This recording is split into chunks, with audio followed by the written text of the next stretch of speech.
Om Shanti. Good morning. साकार मुरली 19 अगस्त 2021। बाबा का मीठा मीठा पत्र हम मीठे मीठे बच्चों के मीठे मंथन के लिए। मंथन शुरू करने से पहले सतगुरु बाप दादा का वरदानी हाथ अपने सिर के ऊपर महसूस करते और उनकी शांति भरी किरणों के नीचे बैठ जाते। अनुभव करें कि मैं शांत स्वरूप आत्मा हूं, शांति के सागर की संतान हूं। आज मीठे बाबा ने कहा, मीठे बच्चे, तुम बच्चे सच्चे सच्चे राज ऋषि हो, राजयोगी हो। राज ऋषि किसको कहा जाता है? दो शब्द है इसमें, राज प्लस ऋषि, है ना। ऋषि उनको कहा जाता है जो पवित्र रहते हैं, और राज उनको कहा जाता है जो कर्मेंद्रियों के राजा होते हैं। बाबा कहते हैं तुम दोनों ही हो, राज ऋषि हो, राजयोगी भी हो। राजयोगी उनको कहा जाता है जो आत्मा समझ के परमात्मा से योग लगाते हैं। तो हम दोनों हो गए। बाबा कहते हैं तुम्हें राजाई के लिए पवित्र जरूर बनना है। राजयोगी भी पवित्र, राज ऋषि भी पवित्र, वो भी संकल्प से, वाणी से, कर्म से, तीनों से बनना है। आज का प्रश्न है, कौन सा टेंशन राजाई के लायक बना देता है? बाबा कहते अगर पढ़ाई पर पूरा पूरा अटेंशन है तो राजाई मिल जाती है। अटेंशन का मतलब क्या हो गया? टेंशन नहीं है ना। टेंशन कब नहीं होगा? जब टेंशन से पहले ए लगाएंगे, और ए फॉर क्या होता है? आत्मा, मतलब सोल कॉन्शियसनेस में अगर स्थित होंगे तो पूरा टेंशन रहेगा, तो राजाई मिल जाएगी। बाप जो सुनाते हैं उसे अच्छी रीत सुनकर धारण करो। खाली सुनो नहीं, बाबा ने जो सुनाया उसको धारण करो, मतलब स्वरूप बन जाओ। बाप ने सुनाया और बच्चों ने सुना तो राजाई मिल जाएगी। खाली कानों ने नहीं सुना, धारण हो जाए। बाबा कहते हैं अगर सुनते समय उबासी देते, झुटका खाते, बुद्धि भटकती तो राजाई कमा देंगे। कई लोगों जब सुनते ना तो मन इधर उधर भटकता रहता, वो करेंगे तो कुछ मिलेगा नहीं। क्यों नहीं मिलेगा? क्योंकि हम जब झुटका खाएंगे, बुद्धि इधर उधर भागेगी तो धारणा में तो आ ही नहीं सकता है।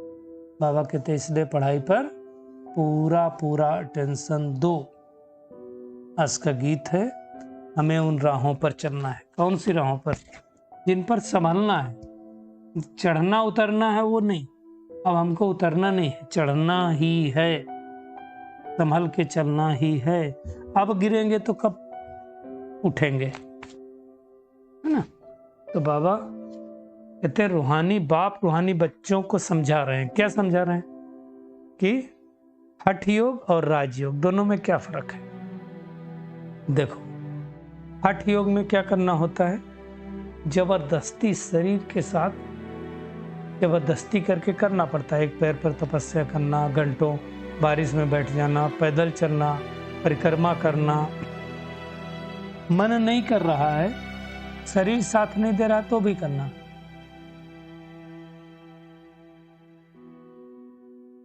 लेकिन राजयोग में ऐसा नहीं। राजयोग में बुद्धि का काम है, मन से, बुद्धि से परमात्मा को याद करना होता है। बाबा ने स्पष्ट रूप से कहा, गृहस्थियों को हठ योग कर्म संन्यास सीखना ही नहीं है।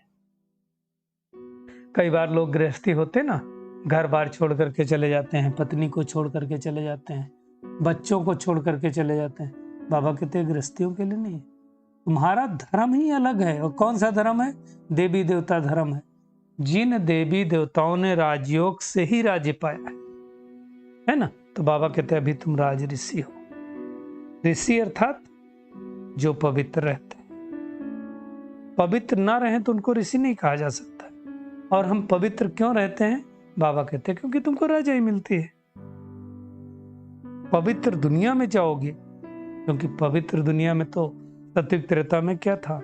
राजाई थी। आज से 5000 वर्ष पहले इसी सृष्टि पर भारत में पूज्य पवित्र प्रवृत्ति मार्ग था, अर्थात देवी देवताओं का राज्य था। अब रावण राज्य आया, द्वापर युग से तो हम पतित बने। है ना। अब बाबा फिर से वही सहज राजयोग सिखला करके हमको फिर से पुजारी से पूज्य बना रहे हैं। दुनिया वाले इन बातों को थोड़ी जानते हैं, धर्म संन्यास वाले क्या जाने इन बातों को। बाबा कहते द्वापर से भक्ति मार्ग के साथ हठ योग चालू हुआ, लोग बेचारे कितनी मेहनत करते और वो चलता है आधा कल्प हठ योग। राजयोग एक जन्म, इसी जन्म में चलेगा, फिर ये ज्ञान प्राय लोप हो जाएगा, फिर रहेगा नहीं। तो बाबा कहते हैं तुम राजऋषि हो। ये राजयोग तुम पुरुषोत्तम संगम युग पर ही सीखते हो। बाबा कितना ऊंचा टाइटल देते हैं, तुम महात्मा हो, राजऋषि हो। महात्मा अर्थात महान आत्मा, पवित्र आत्मा। ये सब कोई बातें शास्त्रों में थोड़ी लिखी है। बाबा कहते हैं शास्त्र तो बाद में बनते हैं, कहानियों मिसल बैठ करके लिखते हैं। प्रैक्टिकल में बाबा अब हम बच्चों को ये समझा रहा है, अब इस समय समझा रहा है ना बाबा। बाबा कहते हैं जो मैं समझाता हूँ उनके फिर बाद में वेद शास्त्र बनते हैं। यादव कौरव पांडव थे जरूर, कब? संगम पर। यादव मतलब यूरोपासी, कौरव मतलब परमात्मा से विपरीत बुद्धि, और पांडव मतलब परमात्मा से प्रीति बुद्धि। तो हमें चेकिंग करनी है कि हम कितना प्रीति बुद्धि परमात्मा से बने। बाबा कहते हैं त्योहार भी सभी संगम युग के। रक्षाबंधन, राखी कब का त्योहार है? पुरुषोत्तम संगम युग का, क्योंकि परमात्मा पवित्र बनाने की प्रतिज्ञा कराते हैं। इसीलिए देखो सिख लोग कंगन भी पहनते हैं, राखी भी बांधते हैं, हिंदू लोग जनेऊ भी पहनते हैं। ये सब पवित्रता की निशानी है। पहले तो ब्राह्मण बांधते थे ना, जो पवित्र ब्राह्मण होते थे वो जजमान को राखी बांधते थे। अब बहन राय भाई को राखी बांधते, क्यों? खर्ची चाहिए ना। तो राखी से ज्यादा ध्यान कहाँ होता है? खर्ची पर होता है। तो बाबा कहते हैं वास्तव में ये पवित्रता की निशानी है। बुलाते हैं परमात्मा को इस पुरुषोत्तम संगम में युग में आकर के, हम पतितों को पावन बनाओ।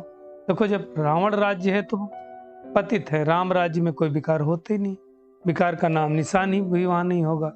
बाबा आया है हमको स्वर्ग में ले जाने के लिए, तो क्या करना पड़ेगा? उस लायक बनना पड़ेगा। दुनिया में तो बाबा कहते हैं अनेक हठ योग हैं। जा करके देखो जयपुर के म्यूजियम में कितने।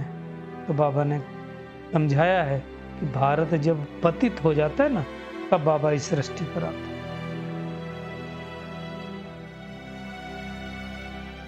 फिर रावण राज्य चालू होता है। फिर क्या होता है? जब रावण राज्य आता है तो धरती हिलती है, और सोने के जो महल होते हैं ना सतयुग त्रेता में, सोने चांदी के, सब नीचे चले जाते हैं। ऐसा नहीं होता कि उस समय कोई लूट के ले गया ना, वो तो बाद में द्वापर युग के बाद मंदिरों को लूटा। बाबा कहते हैं जेवरों का भी सबसे ज्यादा शौक किसको है? बाबा ने कहा तुम बच्चों को है। सतयुग में जन्म लेते ही अनेक जेवर पहनने लगते हो। और धर्म वाले तो इन बातों को न जानते हैं, ना तो इस राज्य में आते हैं। वो तो सिर्फ क्या करते हैं? गीता पढ़ करके सुनाते हैं। बाबा ने स्पष्ट रूप से कहा जो कुछ गीता में लिखा हुआ है वो सब मैंने नहीं सुनाया। बाबा कहते हैं हमने जो सुनाया वो तुमने सुना, फिर तुमने जाकर के राजाई की, फिर ये ज्ञान प्रायलोप हो गया। फिर जो बाबा ने थोड़ा थोड़ा सुनाया उसको बैठ करके लिख दिया, महावाक्यों की कॉपी की, और उसके वेद शास्त्र बने। बाबा कहते हैं मैं तो हिंदी में सुनाता हूँ, कोई संस्कृत में थोड़ी सुनाता हूँ, और गीता तो संस्कृत में लिख दी। ये सब बातें बाबा को छोड़कर कोई नहीं सुना, कोई नहीं समझा सकता। और संस्कृत भी कब चालू हुई? जब शंकराचार्य आए, है ना। गुरु नानक का अपना ग्रंथ, सबका अपना अपना ग्रंथ है, बुद्ध क्राइस्ट का अपना ग्रंथ। बाबा कहते हैं कि देखो बहुत सूक्ष्म बात बाबा ने कही कि जब धर्म स्थापन करना होता है ना, तो आत्मा ऊपर से पवित्र रहती। बुद्ध क्राइस्ट सब गृहस्थी थे, उनके तन में पवित्र आत्मा आई, तब जाकर के धर्म की स्थापना हुई। ये सब बातें कोई दुनिया में नहीं समझा सकता है। तो आज बाबा हठ योग और राजयोग का कंट्रास्ट समझा रहे हैं। बाबा कहते जितना याद करोगे उतना तुम्हारी झोली भरती जाएगी। याद में ही कमाई है। तो बाबा कहते हैं आंखें खोल के सुनो। आंखें खोल के सुनना मतलब ध्यान से सुनना, है ना। बाबा कहते हैं तुम्हारा बाप है निराकार जिससे तुम वर्षा ले रहे हो, और जन्म जन्मांतर वर्षा लेते हो। बाबा कहते हैं कुछ भी खाओ पियो मौज करो, लेकिन याद करो चाहे मालपुआ खाओ चाहे रोटी खाओ सुखी, लेकिन याद जरूर करो। खाने के लिए बाबा कुछ मना नहीं करते, है ना। बाप को याद करो और सुदर्शन चक्र फिराते रहो। सोचो हमने 84 जन्म पूरे किए, अब हमें वतन की ओर जाना है, फिर आकर के राजा ही बना है। करेंगे ना सतयुग त्रेता, और यह नाटक 5000 वर्ष बाद चलता रहता है ना। बाबा कहते हैं विनाश भी होगा। ये जो बड़े बड़े बम्स बनाए ना, ये रखने के लिए नहीं बनाए, छोड़ने के लिए बनाए। इसलिए महाभारत की निशानियां जो दिखाई गई वो अभी दिख रही है। देवताएं कोई हिंसा नहीं करते, वो तो अहिंसक होते हैं, है ना। दुनिया में पूछते हैं गीता का भगवान कौन, हम भी पूछ देते हैं। बाबा कहते तुम बच्चे भी पूछते हो ना गीता का भगवान कौन, ये प्रश्न दूसरा कोई पूछ नहीं सकता है। तुम सिद्ध करके बताते हो गीता का भगवान निराकार शिव परमात्मा है, श्री कृष्ण है। श्री कृष्ण तो पहला प्रिंस है, वो 84 जन्म लेता है ना। ये सब बातें बाबा समझाते हैं। तुम्हारा धर्म अलग, सन्यासियों का धर्म अलग है। भारतवासियों का तो अपने धर्म का ही नहीं पता है ना। जो इस धर्म के होंगे ज्ञान सुनाओगे तो उनको बहुत खुशी मिलेगी, चटक पड़ेंगे। अच्छा, दुनिया में एक और बड़ी बात, बाबा कहते किसी को कुछ फायदा हो गया तो कहेंगे गुरु की आशीर्वाद मिल गई, और फिर देवाला निकल गया तो कहेंगे खुदा की भाभी। मिलता है तो गुरु की वजह से मिला, दुनिया के जो गुरु है, और जाता है तो भगवान की वजह से। ऐसा हो गया इंसान। तो बाबा इस समय ये हम बच्चों को ये सारी बातें समझाते हैं। बाबा ने आज कहा देखो जो आत्माएं विकार के बगैर नहीं रह सकती है ना, विकारों में गोता लगाती है, बाबा ने उनके नाम अलग अलग दिए, है ना। कंस, जरासंधी, शिशुपाल पुरुषों के नाम, और महिलाओं के नाम सुपर्णखा, पूतना। मतलब ये सारे नाम हैं कर्तव्यवाचक। जो जैसा कर्तव्य करता है उसके, बाकी ऐसी कोई शरीरधारी आत्मा नहीं होती है। ये सब बातें बाबा ही समझाते हैं। बाबा कहते हैं इस समय आसुरी राज्य है, फिर ईश्वरीय राज्य आएगा। ईश्वर आकर के ईश्वरीय राज्य की स्थापना कर रहा है। ज्ञान सागर, पतित पावन, गीता ज्ञान दाता सिर्फ शिव बाबा है और दूसरा कोई नहीं। इसलिए उनके अनेक नाम भी रखे, कहीं बबूलनाथ। बबूलनाथ अर्थात कांटों को फूल बनाने वाला। इसलिए दुनिया में उनकी बहुत ज्यादा महिमा भी है। बोला भी जाता है शिव परमात्मा नमः, ब्राह्मण ब्रह्मा देवताय नमः, विष्णु देवताय नमः, शंकर देवताय नमः। शिव के लिए परमात्मा कहते हैं। बाबा कहते हैं ब्राह्मण देवता देवी देवताय नमः, अक्षर एकदम क्लियर है। ब्राह्मण ही देवी देवता बनते हैं, उनको ही सारी दुनिया नमन करती है। तो बाबा समझाते हैं कि मीठे बच्चे अब इस पढ़ाई को पढ़ करके विकार मुक्त बनो। बगैर पवित्र बने स्वर्ग में ऊंच पद पा नहीं सकेंगे। कमाई बहुत जबरदस्त है, इसलिए मेहनत करो, तब वैकुंठ जाएंगे। बाबा कहते जिन साक्षात्कार किया ना वो इन आंखों से तुम देखेंगे। तो आज सारा दिन क्या करना है, कोई भी ऐसा कर्म नहीं करना है जिससे ब्राह्मण धर्म का कुल कलंकित हो। पवित्र बनने की प्रतिज्ञा करनी है, अपना टाइम वेस्ट नहीं करना है। Time is money. फूलों के बगीचे में चलने के लिए कांटों को निकालते जाना है। पढ़ाई पर पूरा पूरा अटेंशन रखना है।